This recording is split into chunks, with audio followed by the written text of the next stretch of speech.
All right, let's go ahead and get started. So today's reading is purpose, and it's a very long statement drawing into it, but it's really, really clear in setting up that idea as if you don't really have a purpose, then life has very little meaning. And we really need to kind of get that understanding under our belts in order to be really productive. And for most of you, as in retirees and or heading towards retirement, it's completely different. Yeah, it's a completely different point of view now, because now there really isn't the you get up at 8 o'clock, you go to work, or you get up at 6 o'clock, you go to work at 8 o'clock, you get done at 5 o'clock, you come home, and you've got that really, really clean rhythm of production in the society. But then you get off that line and become more retired, as it were, then you've got to find things, right? You've got to find things that give you purpose, that give you connection, that give you society. Jeannie and I were just talking about the current construct in training animals, and that's not using this alpha beta character, right? Trying not to teach your dog that you're the alpha male and because that only baits the aggression between you and the animal, right? But you can't take the animal out of the aggression either, because if they go into a group of animals at the dog park or at the pet park or whatever, they've still got to have some sense of who's in charge and what your position is, and oh, you're the alpha male, and that's only for a moment. Boom, then they all get up and they play, because they've got their position, right? They've got their purpose, they know where they are in this construct. And so it's gray for us. We've gotten to the stage of society where everything's about your career. You bend your life on training and education, you get to the career and you spend all your time in the career, and then you get done with the career and you go, now what? Right?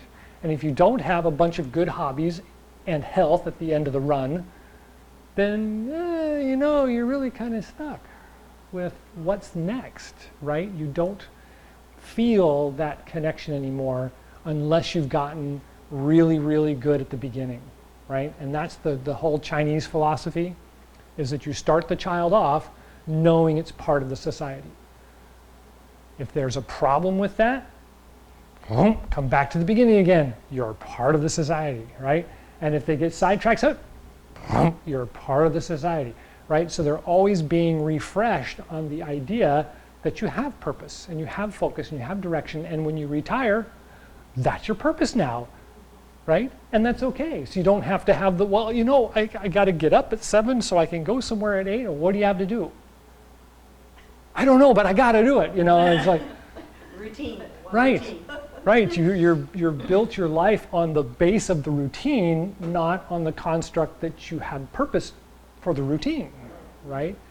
And so at this time of year is actually that time of year when you can do that, because we've pared down all that stuff, right? We've pared down all the energy and all the crazy emotions and stringing out of life and connectivity out of summers down to this little tiny flame that we're kind of holding on to and wandering around going, am I going in the right direction? And there's some really good convenience about asking that question of yourself this time of year, because we're so close to the spirit realm that our ancestors are standing right on our shoulders going, oh, it's okay, you should do this, Where did that come from? I think I should do this, and it works. It just works, right? Things can happen like that. My wife's stepmother just passed away last night, and it's like perfect timing, It's perfect timing. We are so close to the winter solstice that the spirit world's like right there. You just reach out and you're in it, and you pull your hand back and you're out of it. Or in the case of the Chinese philosophy, you reach behind you and you're in it, and you bring your hand back and you're out of it. But it's right there at this time of year. It's right behind you, because the summer yang energy, which was pushing us along, was right there. Well, it's gone. And now it's all the yin energy, and guess what the yin energy is? It's our ancestors. right? It's all that brought us here, all the DNA, all the past reproduction that got us to the point where we are here. Well, it's right there, and it's given us that little push forward, that not yang, but yin, right? That little, it's okay, oh, it's okay, you'll be fine, right? It's right there, it's right there. So that's a great time of year for, taking the time and being very quiet, holding the flame and asking yourself the question. And don't be surprised if something right behind you answers. It's okay, because that's what they're there for, especially this time of year. It's ironic that Dia de los Muertos is also held this time of year. It's the same, right? It's that same idea of connecting back to our ancestors and to our spirits. There's one in Ireland and Scotland. There's one in Africa, and there's one in China that all talks about that. This is the time of year you connect to your ancestors, you connect to your family, you have a feast, you do all these little things, right? That's all I'm saying. Okay, let's go ahead and sit down. Oh, wait, is there any questions on the reading or on the spirit connection? Yeah, you can sit down if you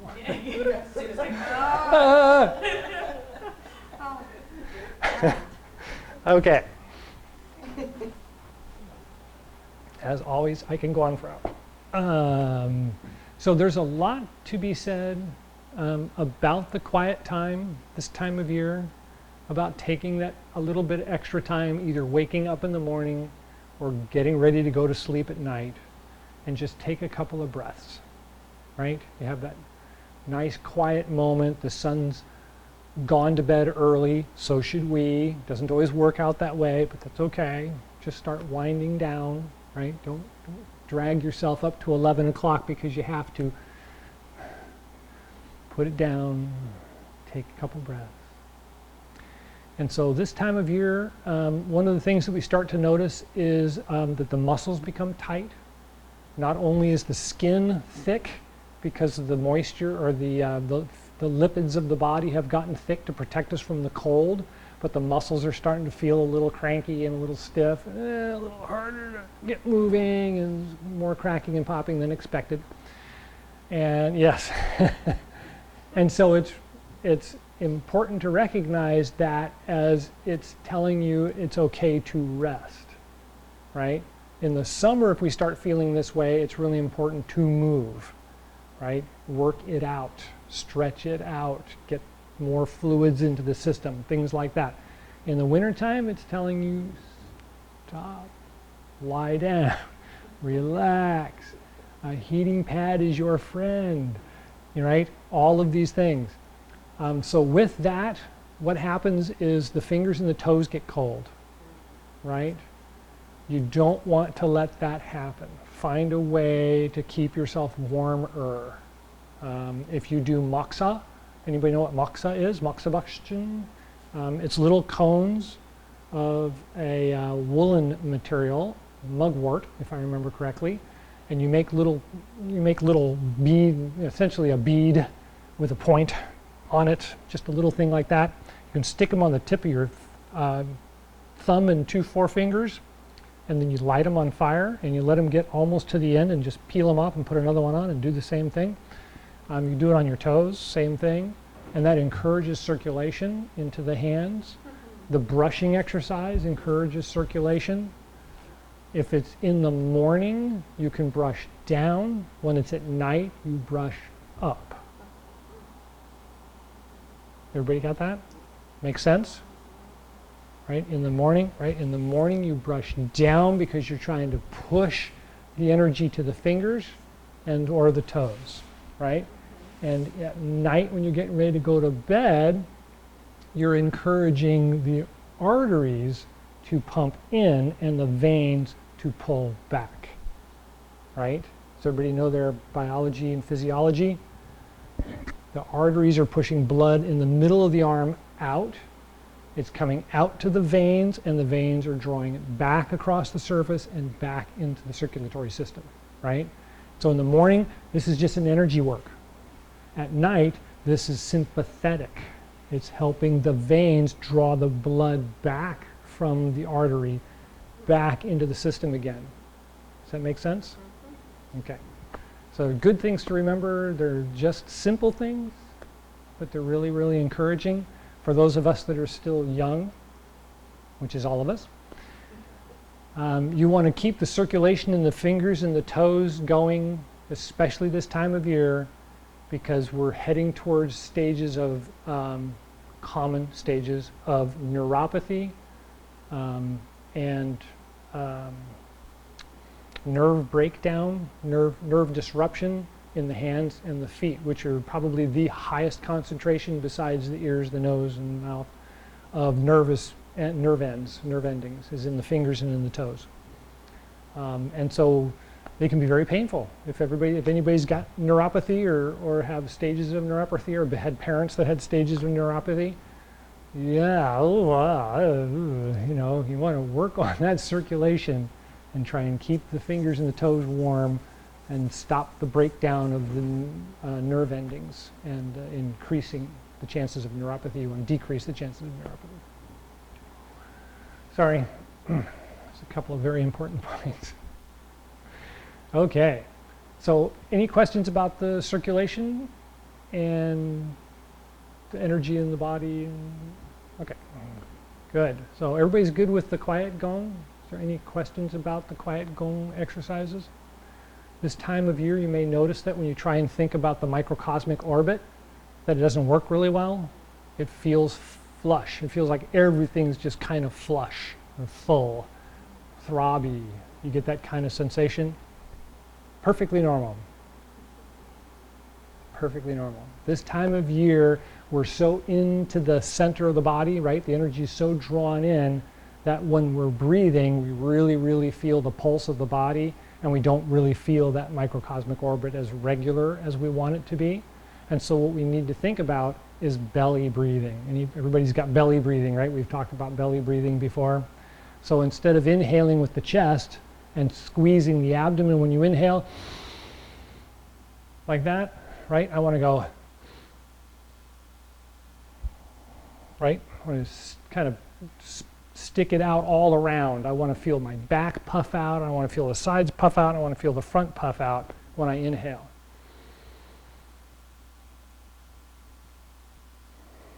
Right, so my inhale hardly makes it to my chest. You can feel my waist kind of puff out all around. And that's what we want to do, right? That really, really encourages relaxation. It encourages the circulation around the organs, the massaging the organs. Really, really important this time of year. Spring and summer, chest. Guess what we're massaging? Heart and lungs, right? Heart and lungs. Summer, heart and lungs. Right now, it's liver, spleen, and kidneys. And so we want to make sure that we're just allow everything to expand down here. Nice long inhale and kind of push it out a little bit, and then when you exhale, you want to keep it down there, but you're exhaling the whole body and squeezing it down into the dantian, right to the middle of the body, right below the belly button, or right below and behind the belly button, about in the middle of the body. So let's try that a couple of times.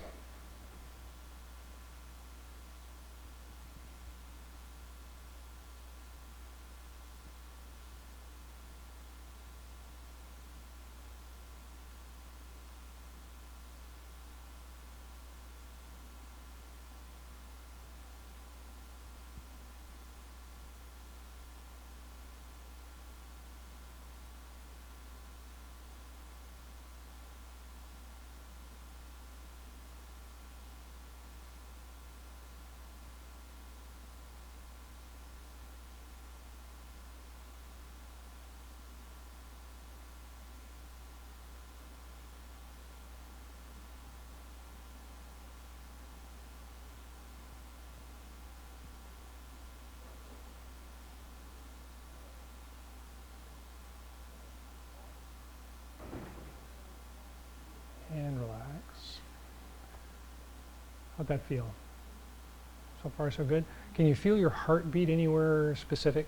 I mean, very prominent? Don't notice it?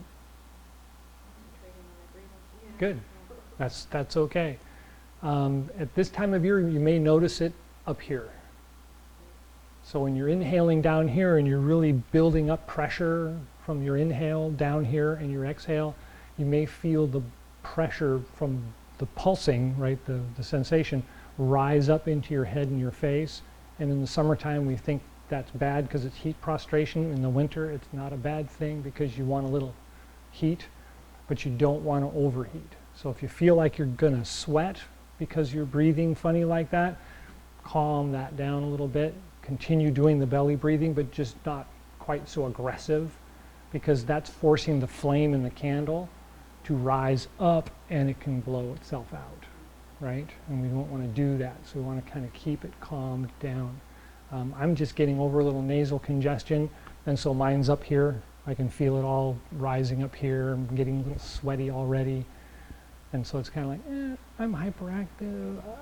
I can usually get away with it and it doesn't blow the flame out, but it's really important to recognize and to kind of, okay, so back off a little bit. It's okay.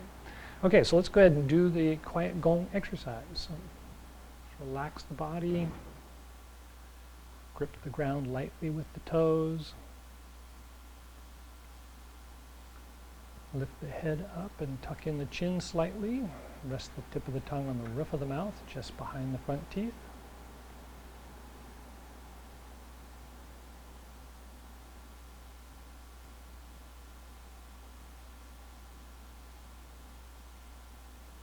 Feel the abdomen expand with each inhale.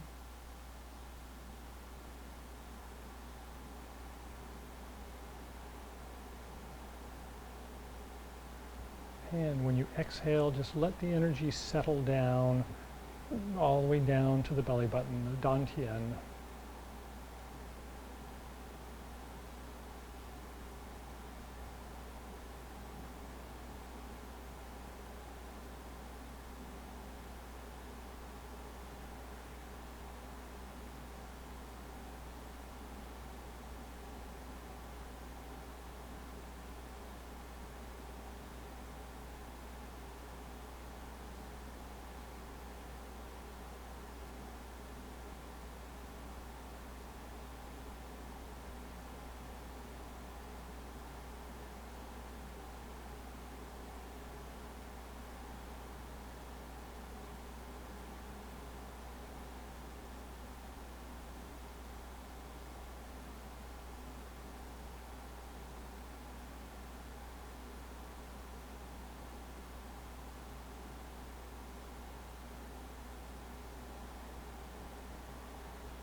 And massage the abdomen 3 times, or 9 times in the clockwise direction.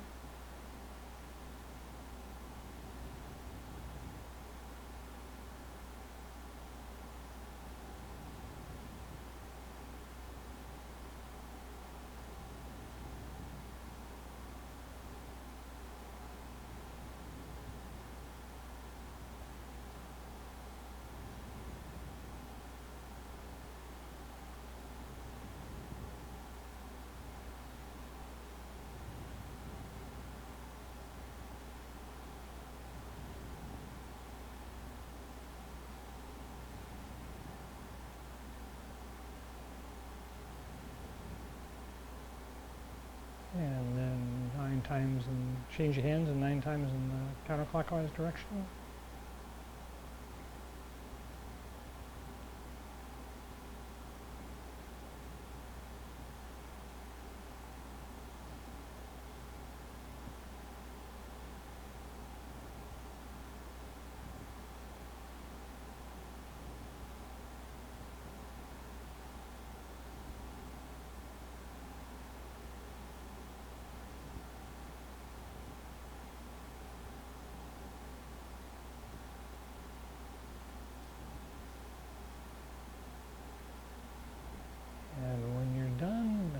return to the original position, clicking the teeth 36 times.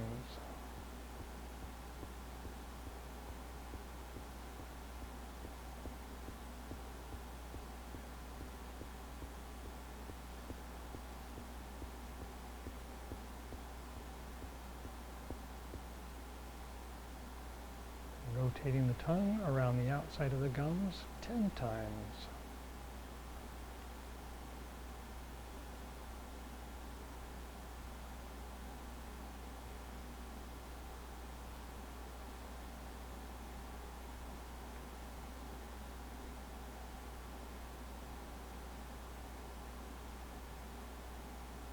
And then gather and circulate the saliva in the mouth and swallow to the dantian in 3 portions.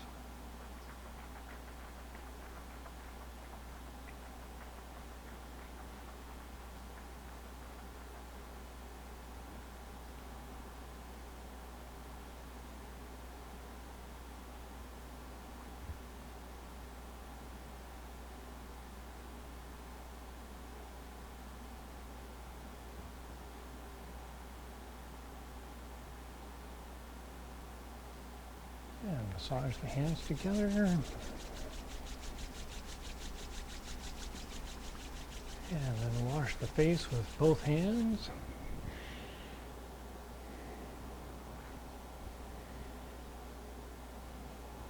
And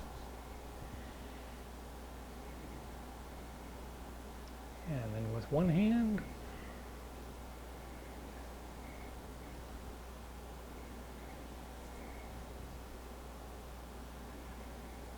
And with the other hand.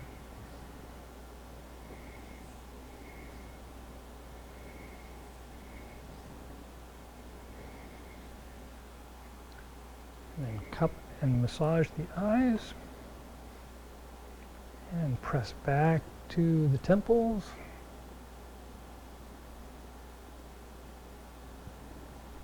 And then massage the scalp with the fingertips or comb the hair.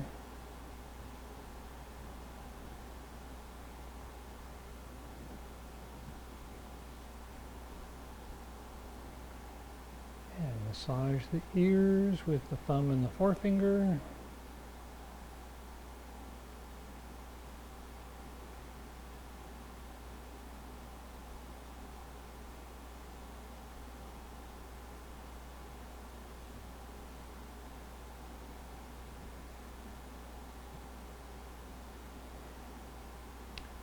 And kidney breaths.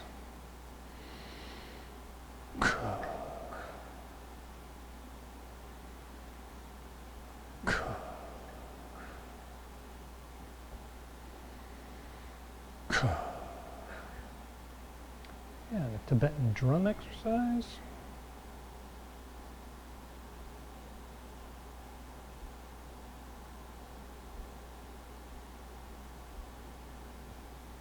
And then massage the back of the neck and the top of the shoulders.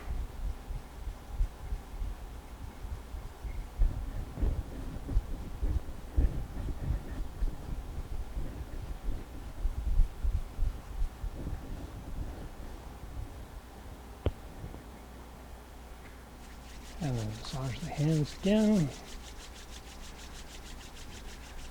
And massage the lower back with loose fists.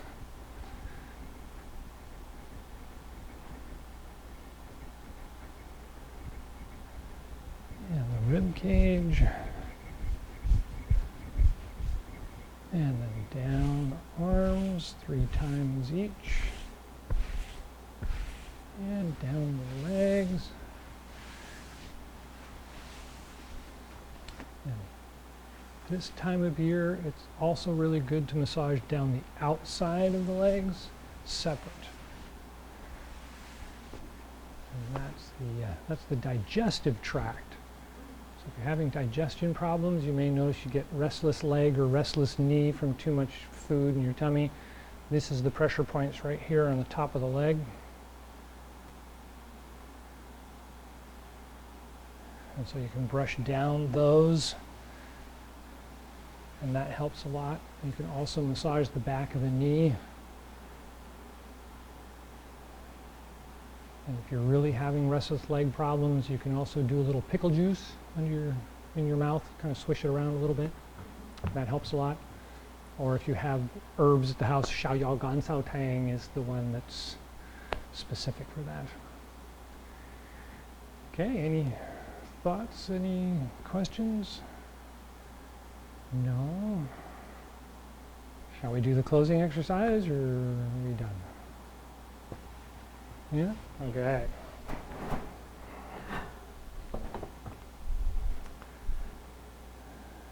Go ahead and settle the body.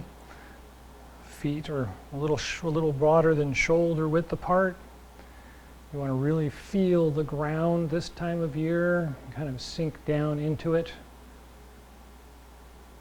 Relax the body, and then lift up the head slightly and open the arms by pulling the elbows out and back slightly. Turn the palms to face each other.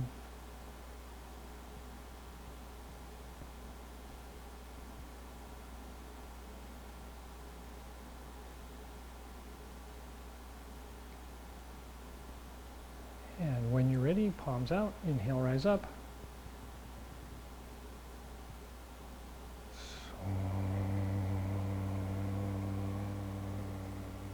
Take a breath at the heart and lungs.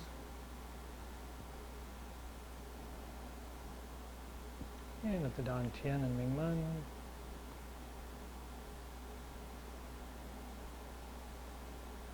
And the bubbling spring points at the bottoms of the feet.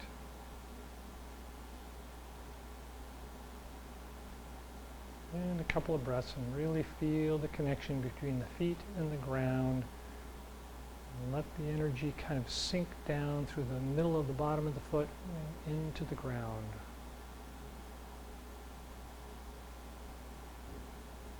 And turn the palms out, inhale, rise up.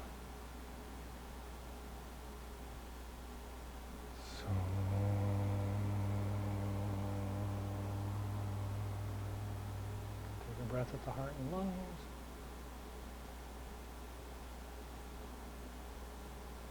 And the Dan Tian and Ming Man.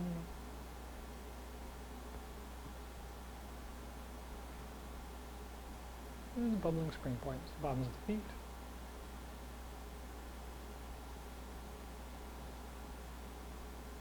And a couple more breaths, and just kind of feel the weight of the body sinking down. Feel it pushing down through the feet and into the ground.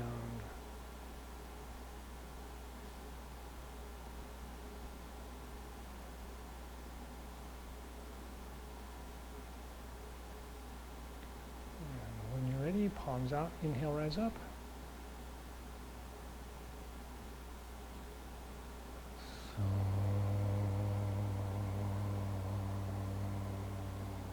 Take a breath at the heart and lungs.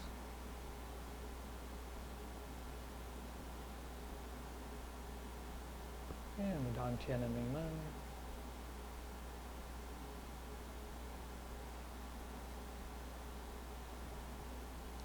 And the bubbling spring points, the bottoms of the feet. And take a couple more breaths and feel the earth energy holding you up. Feel it press back against your feet.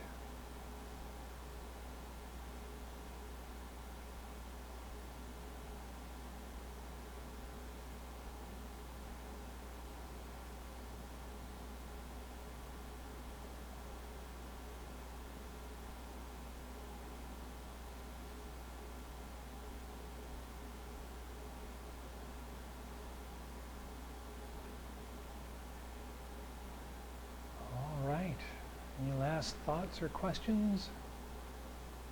Well, thank you for coming. Enjoy the rest of the day. And I think we're coming next week, but then we're not coming for 2 weeks, right? For the Christmas week and the New Year's week, we're closed. There's 2 Mondays that week, and then the next Monday we're off.